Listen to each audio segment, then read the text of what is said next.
This is a matter of deen.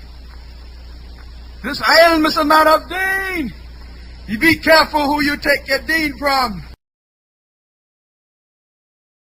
Concerning the breaking of the fast, ikhwan, from the affairs, ikhwan, that are misunderstood, and from the affairs that there has occurred, opposition to the sunnah of the Messenger sallallahu alaihi wasallam, is the delaying of the breaking of the fast. And that is something, ikhwan, that we see present similarly on some of the timetables and in some of the masajid. That we see them breaking their fast 5, 10, 15, 20 minutes sometimes after the time for the fast and the time for the breaking of the fast occurs. And that, ikhwan, is from the reasons that the khair and the good has been stripped from the religion, from the ummah.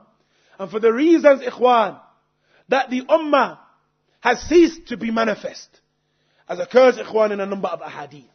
The first of them, the hadith of Sahal ibn Sa'd as-Sa'idi, where the Messenger sallallahu alaihi wasallam said, "La yazalu an-nasu bi khair ma ajjalu al-fitr." That the Messenger sallallahu alaihi wasallam said that the people will not cease being upon good and being in good as long as they hasten to break their fasts. As long as they hasten to break their fasts, they will not cease being in good.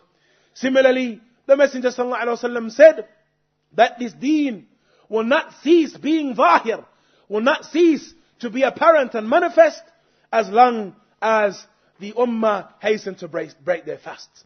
So, ikhwan, to delay breaking the fast is from the resembling of the Christians and the Jews. We have in the hadith of Abi Hurairah radiyallahu anhu, where the Messenger sallallahu alaihi wasallam said, as occurs in the hadith in Abi Dawood, لا يزال الدين بخير لا يزال الدين ظاهرا ما عجل الناس الفطر لأن اليهود والنصارى يؤخرون. That he mentions, indeed, the deen will not cease being manifest and being apparent as long as the people hasten to break their fasts. For indeed, the Christians and the Jews, they delay their fasts. Walhamdulillahi Rabbil Alamin.